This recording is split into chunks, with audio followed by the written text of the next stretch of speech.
So, you want to be a businessman? Well, there's no excuses because it's 2025 going on 2026. And what does that mean? Well, it really doesn't have to cost you a dime. And you can do the whole thing from home on your laptop completely by yourself. And that's exactly what I've been doing for the past 3 to 5 years. Now, my first business was a car detailing service, a mobile car detailing service.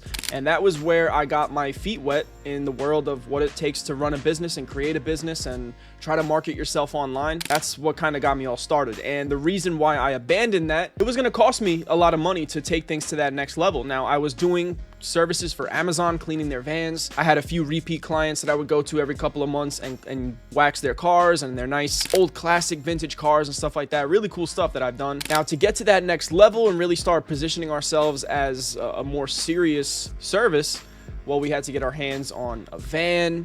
We had to get way more equipment, maybe some like pressure washers and stuff like that, or water tanks that would be built into the back of the van. And basically it was looking like a $10,000 to $15,000 venture. And I did not want to do that. So I jumped off that ship and I said, all right, let me choose from, you know, the cards that I'm actually being dealt here. Like, I can't just have my pick at whatever I want to do. Yeah, cars are great and I love being around cars and working on them, but at the same time, do I want to be the one that's breaking my back doing all the cleaning and stuff like that forever? Or do I want to take this thing to the next level and actually have a shot at maybe like working my way up my own kind of ladder, right? There's really no avoiding the fact that from day one, you know, the beginning, it's all on you. You have to do all the work yourself. You have to wear all the hats. You have to do everything. The building of the business, the actual performing of the services, the marketing and the sales.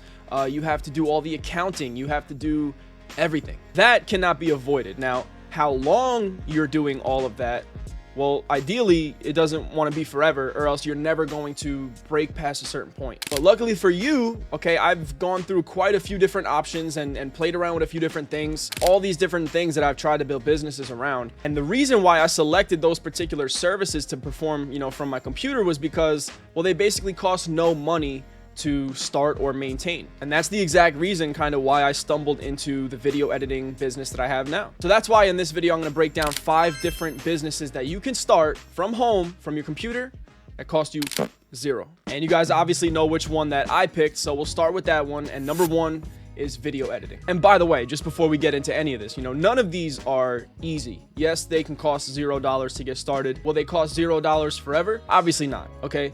But you can start and you can really get your first client with $0. That's very possible. But it doesn't mean that it's going to be easy, and it doesn't mean that you're you know, if you start now, you're going to have hundreds, thousands of dollars waiting for you next week. Yeah, life don't work like that, okay? Number 1, video editing. How to start your own video editing business. The first thing that I would do is go open Google Drive, go open Google Docs. And this is what I've done, you know, every time I've helped someone build a business or I've started my own business, I always create a bunch of documents and systems. Now, you don't have to spend forever on this, okay? It shouldn't really take you more than a couple of days at most. You should have a little bit of a foundation, a blueprint, sort of things on paper that you can refer to and structureize, because otherwise it really just doesn't feel like you have much of a business. It doesn't feel like you have anything that exists. It's just an idea in your head, right? So let's get that idea on paper and establish what this is. And lucky for you, you know, it's 2025. You got things like GPT, Grok that can help you do this very easily. You don't have to sit there and type out all these essays or whatever.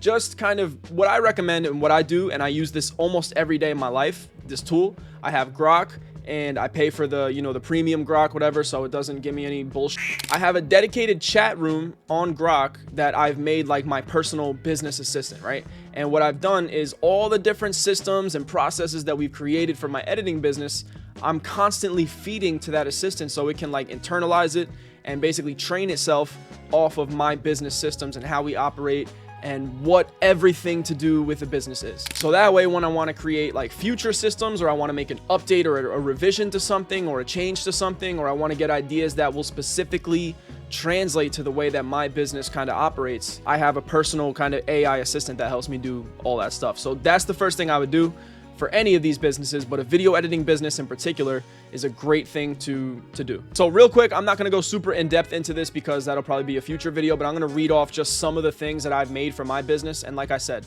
We're starting off with the video editing business here, number one, but this really applies to most of the ones that we're going to talk about, so keep this in mind. We have the welcome document, the business agenda, the client assignment process, the training hub, the sales guru training, the streamer training, the stand-up comedy training, the editor handbook, the editor refinement training, the client communications training, the sales team training, the lead generation plan, onboarding workflow, email outreach, client onboarding, lead tracker. So all these different things. Again, you're not going to have all this stuff day one, but you can pick out from that what's probably the most important. And if you don't have any teammates or anything yet, don't worry about all that stuff. Just get stuff on paper like a business agenda, different email templates that you can use for outreaching to clients, right? Because no matter what you're doing here, especially video editing, that's going to be very prominent. That's basically going to be the entirety of what you're doing once you get started. Now for video editing, especially, you have to pick a target audience, right? You have to pick, who am I going to target here? What kind of people do I want to edit videos for? For me, first on, that was comedians. That's where I found my early success. That's where I racked up, 8 clients within a week, and I was like, holy crap, this is working. It was comedians. And I used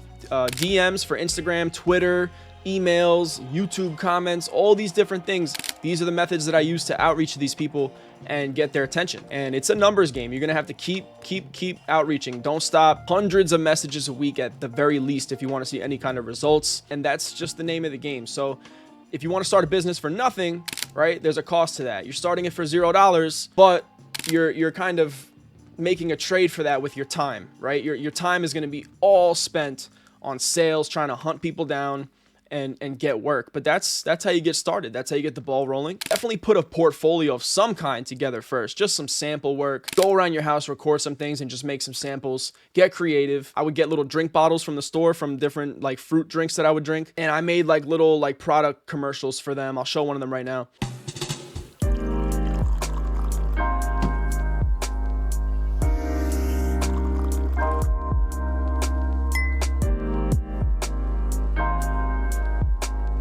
And what I would do is I would tell these people, hey, I made this little spec ad for you. It's called a spec ad, where it's like you're just kind of doing it for fun, but the company's not paying for it. Would you like to purchase this little thing the video that I made for you? And some of them would say yes, some of them would say no, most of them said no. And that was kind of like my first experience really like securing a deal and getting a client and getting paid from something that I just like did on my own on the internet. So get a little portfolio of something together. And again, who's your target audience? Is it comedians? Is it YouTubers? Is it TikTok streamers? Who are you trying to target and edit for here? Make your portfolio reflective of that work, right?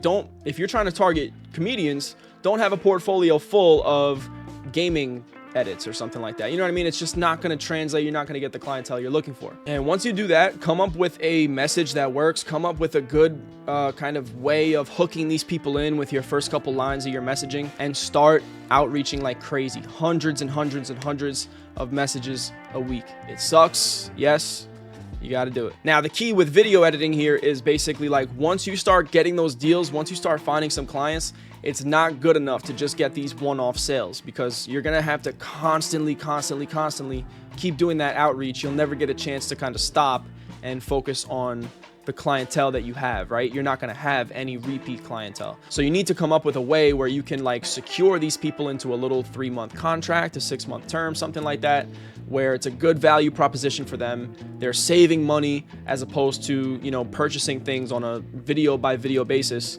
And you really need to learn how to frame things like a salesman and frame things to way into people where they understand that you're not selling this to them, but rather they're choosing it because it just makes the most sense. Learn some stuff like that by watching my channel, by sticking around, by hitting that subscribe button, because I definitely got some videos coming for you guys that are going to be very specific on how to get video editing clients and do the sales work and kind of put on that salesman hat for the first time. So you guys want to see that kind of content? Hit that subscribe button. But yeah, let's get into the other 4. So number 2 is going to be live streaming or doing some kind of content creation. Now, this kind of seems obvious, but it's also probably the most difficult and the most time consuming one on this list. And it's not difficult in terms of like physical stress or anything like that, but it will stress you mentally. Now, the thing about content creation or live streaming, you can approach it one of 2 ways, right? You can do that by itself, and that can be the business itself, right? Your business, your brand is the fact that you're creating content about something.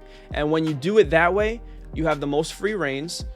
you have the most fun, and you can basically choose to make videos about anything that you want. You want to make gaming videos? Go ahead. You want to make political commentary videos? Go ahead. You want to make sales training videos, education videos, whatever you want to do, you can do it. Now, the thing is, okay, it's going to take a long while before you start making any money at all. And even when you do start making the money, it's not really going to be worth your time in terms of like, you know, return on time spent or anything like that.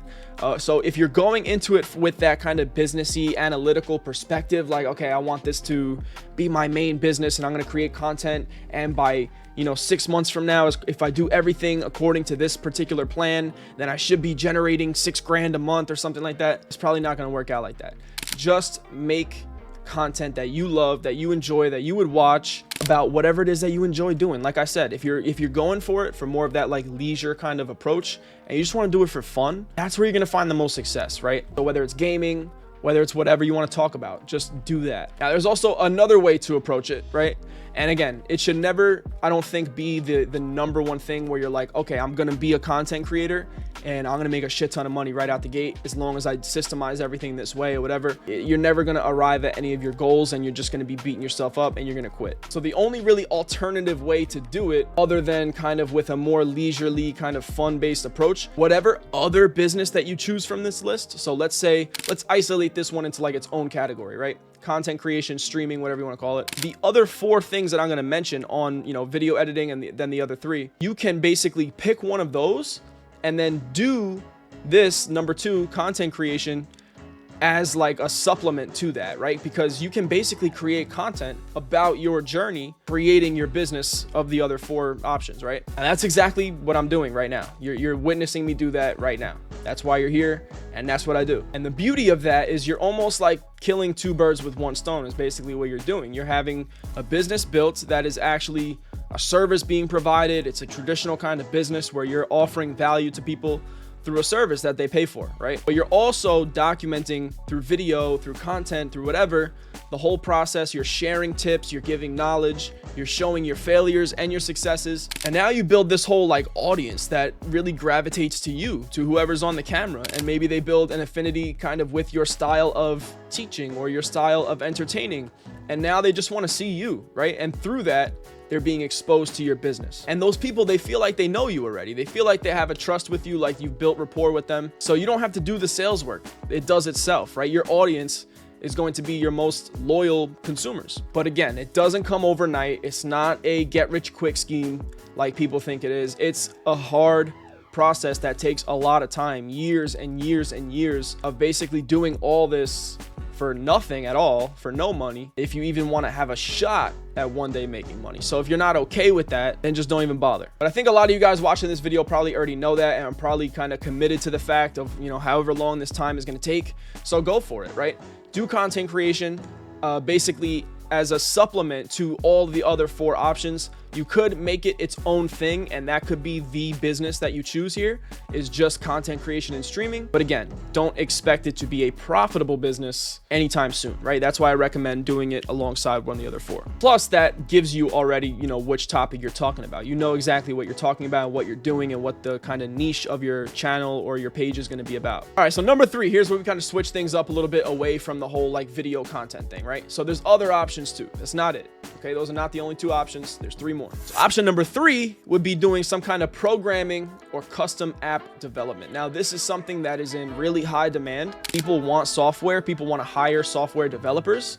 And if you can code on Python, if you can do some kind of building of an app that really like opens doors for a company and really takes them into that like next kind of Web3 kind of feeling of things, that's something that is in super high demand, and it's not being replaced by AI right this minute. And even if it is, right, if it is going to be kind of replaced by AI within the next 5-10 years or so, there's still going to be people running that. There's still going to be people overseeing that and kind of structuring it. Personally, I would get started like right now. Learn how to program, learn how to do some basic coding, how to put a website together. That's not just one of these websites from, you know, one of these web design Wix or something like that, but actually coding your own custom website with custom integrated AI features and APIs and all this stuff going on, and maybe a little like eShop that's built into the website where you don't have to use a third-party service like a Shopify or something like that. If you can get very custom and very specific and very like, okay, what is your problem? I'm going to fix your problem specifically with my code. If you can become that, then there's a lot of opportunities for you. And the beautiful thing is, it doesn't cost money to code, right? It doesn't cost money to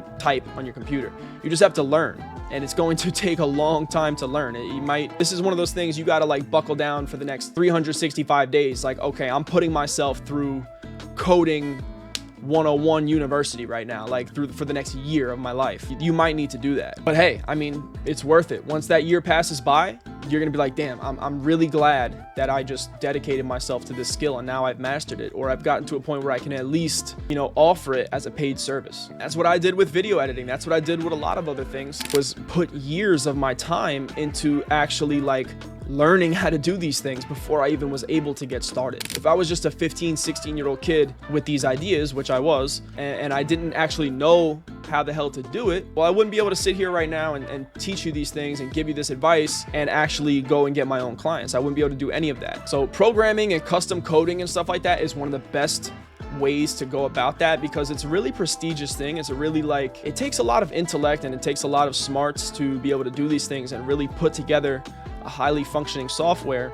And less so are people demanding that you have some kind of degree to do so. If you build them an app and show it to them and they're super impressed with it, they're not going to tell you, oh, where's your degree? No, you here's the working finished product right in front of your face. Do you love it? It works. It's seamless. It's beautiful. You need a piece of paper for. So if you're taking this route, right, you don't really have any money to start, you're not going to college, you want to start your own business from scratch, you got to put a year, 2 years, 3 years into really learning and mastering that skill.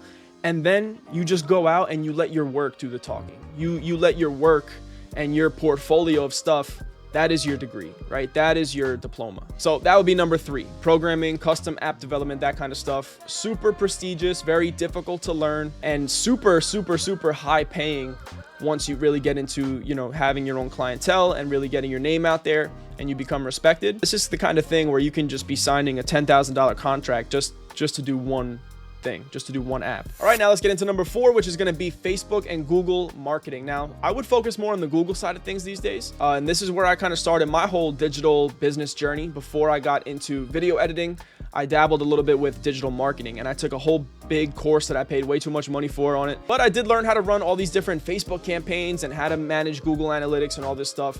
And it's very helpful, and I've used all those skills that I've retained and all that knowledge that I've retained in my own video editing business here, but it's not the thing that I wanted to like build my own business around. But that could be different for you. So it's a suggestion. It's something that you could pick.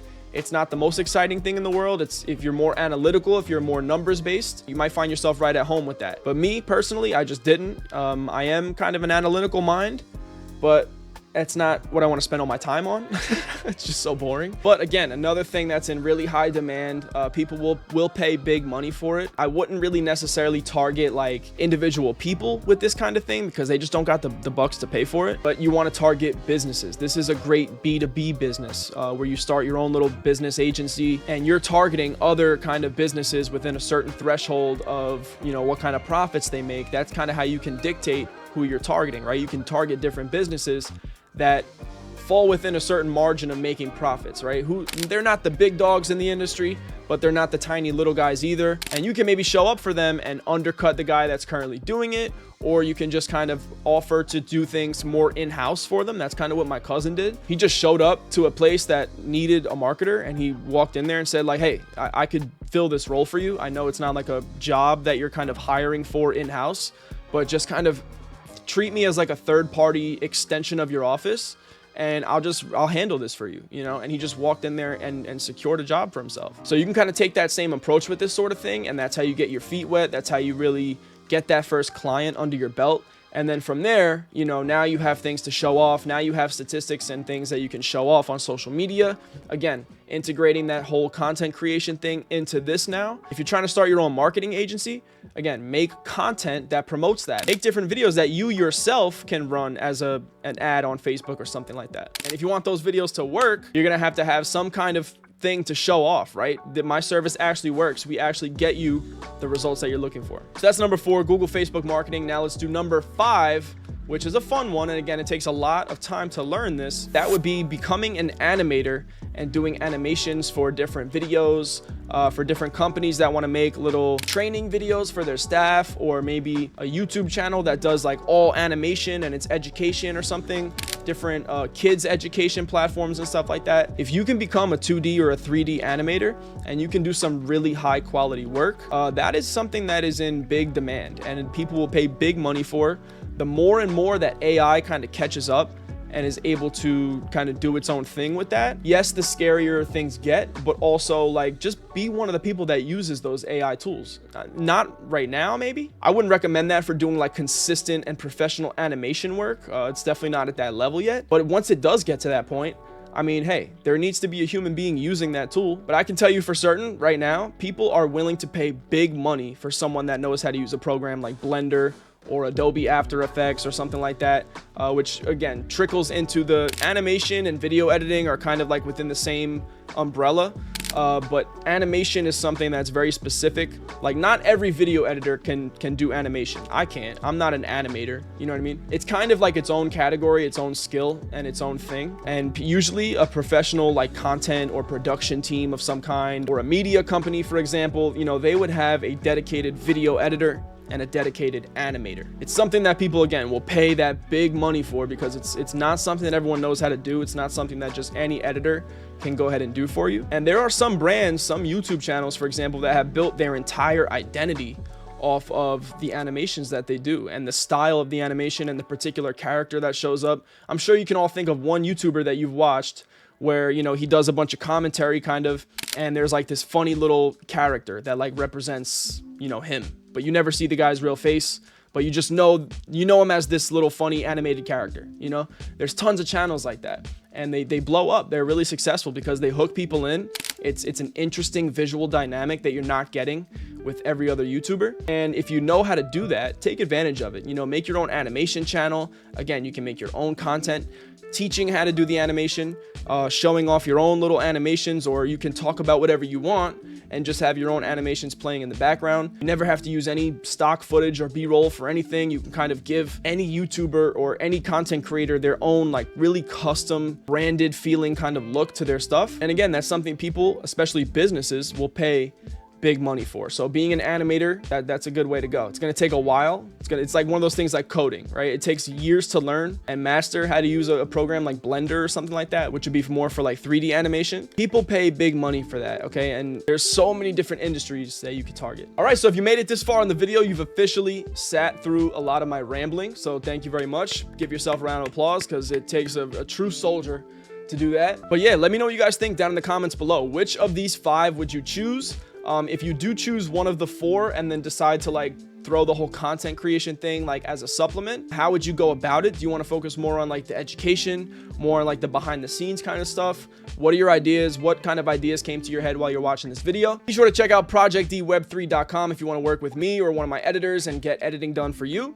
And be sure to click right here if you want to learn the dark truth about obsessive personalities, because they're kind of a blessing and a curse.